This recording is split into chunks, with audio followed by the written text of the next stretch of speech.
June মাস তো শুরু হলো। পিএম কিষানের ২,০০০ টাকা কবে ঢুকবে, কবে পাবেন চেক করুন এখনই। দারুণ সুখবর, বরাদ্দ হলো কোটি কোটি টাকা। এই অর্থ কৃষকদের খারিফ ফসলের জন্য সার কিনতে সহায়ক হবে। জুন মাসের শুরুতেই অ্যাকাউন্টে ঢুকবে কর করে ২,০০০ টাকা। ২০২৪ সালে লোকসভা নির্বাচনের পরেই পিএম কিষাণ সম্মান নিধি যোজনার সুবিধাভোগীরা তাদের ১৭তম কিস্তির ২,০০০ টাকা করে পাবেন। মোট ১,৬৬,৪৮৬ জন কৃষক এই টাকা পাবেন। এখনও পর্যন্ত প্রধানমন্ত্রী কিষাণ সম্মান নিধি যোজনার মোট ১৬টি কিস্তি প্রকাশ করা হয়েছে। ১৬তম কিস্তির প্রকাশের পর ৩ মাসেরও বেশি সময় পেরিয়ে গিয়েছে। এই কারণে দেশের কৃষকরা এখন অধীর আগ্রহে প্রধানমন্ত্রী কিষাণ সম্মান নিধি যোজনার ১৭তম কিস্তির জন্য অপেক্ষা করছেন।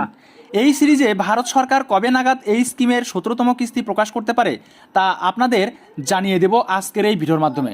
তাই বন্ধুরা, ভিডিওটাকে একটু স্কিপ না করে শুরু থেকে শেষ পর্যন্ত খুব ভালো করে দেখবেন। কারা পিএম কিষাণের টাকা পাবেন না? প্রধানমন্ত্রী কিষাণ সম্মান নিধি যোজনায় কেওয়াইসি প্রক্রিয়া বাধ্যতামূলক করা হয়েছে। এই কারণে যে সমস্ত কৃষকরা এখনও এই প্রকল্পের অধীনে কেওয়াইসি করেননি তারা পরবর্তী ১৭তম কিস্তির সুবিধা পাবেন না। একই সময়ে পরবর্তী ১৭তম কিস্তির টাকা সেই সমস্ত কৃষকদের অ্যাকাউন্টে আসবে না যারা এখনও এই প্রকল্পের অধীনে জমির রেকর্ড যাচাই করেননি।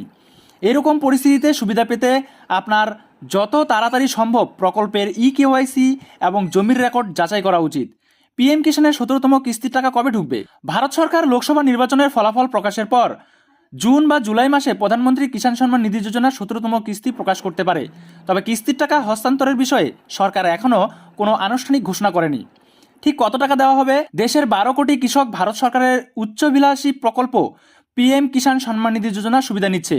এই প্রকল্পের অধীনে সরকার অর্থনৈতিকভাবে দুর্বল কৃষকদের প্রতি বছর ৬,০০০ টাকা আর্থিক সহায়তা দিচ্ছে।